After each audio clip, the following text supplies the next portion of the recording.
우리가 지금 몽골의 생태인문학 기행을 하고 있는데, 생태라는 말에는 인문학이 들어가 있어요. 자체적으로 식물 뭐 이렇게 끊어지는 용어가 아니에요. 생태라는 말에는 그 안에 인간이 개입하는, 인위적으로 개입하는 게 필요한 것이 생태학이에요. 그냥 놔두면 지구는 파괴됩니다. 자연 정화로 가게 하자고 하는 게 아니라 인간이 개입해야 돼요, 이제는. 그 개입에서 스스로를 절제하고 줄여줘야 할 단계에 왔어요. 놔두는 게 아니고. 그래서 생태인문학이라고 하는 것은 인간이 개입을 해서 스스로의 지금까지 누렸던 그런 횡포들, 이런 것들을 줄여나가는 노력을 해야 되는 것이 생태인문학이라고 저는 제가 정의하는 바예요. 그래서 오늘 해도 지고 또 대롤의 그 아름다운 남각하들을 우리가 바라보아 왔고, 그리고 오늘은 또 예전에 없는 2시간의 휴식을 하고 다시 체력 보강을 해서 또 든든한 육식으로다가 몸보신을 하고 또 거기에 이 향신료를 좀 곁들였잖아요. 그래서 기분도 좋고, 그런 중에 우리가 대자연 앞에 섰습니다. 눈앞에 보이는 저 층은 과거 적도 이남에 있었던 4억 년 전에 쌓였던 바닷속에 쌓인 퇴적암층입니다. 지금 바다인가요, 여기가? 육지죠? 그만큼 이동해 왔다는 얘기고, 우리는 이 지구 역사 46억 년 속에 이 시대에 태어난 복으로 지금의 행복을 누리고 있습니다. 동의하십니까? 네, 우리 지금 행복을 누리고 있는 거예요. 앞에 보이는 저 격해의 층이 보이죠? 한번 보세요. 그러면 색도 다양하죠. 특히 붉은색 계통은 거기에 철 성분을 많이 갖고 있기 때문에 그래요. 그래서 철 성분이 산화돼 가지고 붉게 보이는 겁니다. 그런 부분에 있는 걸 우리가 특히 이 레드 샌드스톤이라고 해요. 우리말로 해석하면 적색 사암입니다. 그런 적색 사암도 보이고 색깔이, 그리고 곳곳에 한참 뒤에 그런 여러 가지 식물들이 그 골짜기에 풍화된 토양층에 뿌리를 내밀고 지금 살아가고 있습니다. 몽골 사람들은 이렇게 얘기하면 기분 나쁠 거예요. 미국의 그랜드 캐니언과 닮았다 그러면, 어디나 자기 지역은 자기만의 특징이 있는 거지 어디를 닮고 이런 건 아닙니다. 그러나 빗대어서 얘기할 때 미국 애리조나주에 있는 그랜드 캐니언이라고 하는 곳을 많이 예를 들어요.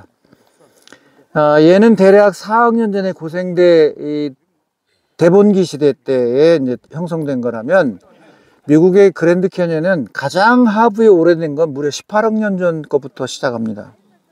그럼 고생대도 아니에요. 더 오래된 성캄브리아 때에, 그것도 고원생대에 쌓여있는 퇴적층부터 가장 위에 있는 층, 물론 이제 표층은 바람 불고 뭐 여러 가지 와서 현대에 관련되어 있겠지만, 지질시대적으로 얘기하면 대략 2억 7천만 년이니까 고생대 말에 쌓여있는 게 시대적으로 위에 있는 거예요. 그러면 여기는 4억 년 전이니까 미국의 그랜드 캐니언하고 시간적으로 빗대어 본다고 하면 교집합도 있고 차이도 있고 그렇습니다. 여기를 우리가 이렇게 보면 지금 사람들이 하도 많이 오르고 다녀서 언덕처럼 보이잖아요. 마치 황토가 굳어져서 된 언덕 같은 느낌이지만 저것들이 다 퇴적암입니다. 뭉개지고 퇴적암에 특히 이암 같은 것들이 이렇게 암석이 되는 것들은 세월이 흐르고 빗물을 당하고 풍화 침식이 되면 뭉개져서 마치 진흙처럼 변하기도 합니다, 표면이. 그러나 어쨌든 지금 보이는 이 층이 지금 계속 보이죠, 층이. 그러면 이쪽 부분 한번 보겠습니다. 이쪽 부분을 보면 삼각형 모양으로 이렇게 펼쳐진 이 골짜기에 계곡이 형성이 되어 있잖아요. 빗물에 의해서 오랫동안, 이게 4억 년 전에 형성됐다면 4억 년 동안의 비를 맞은 거 아니에요. 그러면 빗물이 내려오면 어딘가 흘러내려와야 될 거고요. 자, 그런데 가운데 보면 돌출된 부분들이 하나씩 보입니다. 그죠? 이게 무슨 서양 건축 양식처럼. 그럼 그 부분은 그 아랫부분보다 풍화 침식에 강한 것들이에요. 그래서 상대적으로 차별적으로 침식을 당하기 때문에 한쪽은 돌출돼서 보이고 낮은 데는 파여서 보이고 들어간 것처럼 오목하게 되거나 이런 데는 이제 풍화가 많이 된 것으로 보면 됩니다. 그래서 여기를 제가 정밀하게 조사해 본 적은 없으니까 자료를 토대로 보면 일부는 어디 석회암도 있다고. 근데 제 눈에 보이는 데는 만약에 기도하면 저쪽 근방이 개연성이 있을지 모르겠어요.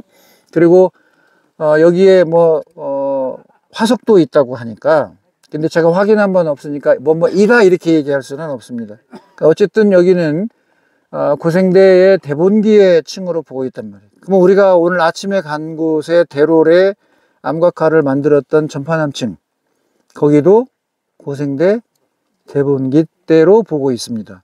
그러면 동일시대인 거잖아요. 동일시대인데 오늘처럼 우리가 뭐 1980년대 태어나서 동일시대가 아니고 적어도 억년씩 차이가 납니다. 어느 한 동일시대라고 해도. 그렇기 때문에 시대적으로는 대롤이나 여기나 같은 고생대 대본기라고 해도 차이가 서로 많이 날 수 있다, 그런 얘기입니다. 거기도 해성층이고 여기도 해성층이에요. 바닷속에서 쌓였다, 그런 얘기입니다. 그런데 이제 우리가 다음에 갈 플레밍 클리프, 불꽃이에요. 플레밍이라고 하는 게. 클리프는 절벽이고, 절벽이 불꽃처럼 타오른다는 뜻입니다. 그 자리도 우리가 저녁 늦게 해가 질 때 그 붉은 벽을 보러 갈 거예요. 저녁 먹고 또 멋진 체험이 될 거라고 생각이 됩니다. 거기는 중생대 백악기니까 육성층이에요. 백악기 되면 이 몽골 땅이 여기까지 올라왔습니다. 바다가 아니고 육지로 이미 바뀐 거예요. 그러니까 거기는 공룡들이 사는 육지의 퇴적층이라면 여기는 바다에서 쌓인 거예요. 그러면 4학년 전이면 여기 있지 않다고. 어디에 있어요? 적도 근방 이남이든 더 정확한 위치는 찍어야 되겠지만, 그래서 바닷속에 있었으니까 당연히 바닷속에도 퇴적암이 생길 거 아니에요. 그러니까 우리가 해성층, 바닷속에도 생겼다 해서 해성층이라고 표현을 해준다, 그런 얘기입니다. 그럼 지금 얘는 경사졌어요? 수평으로 평평해요? 그래서 얘는 별로 지각 변동을 받지 않았습니다.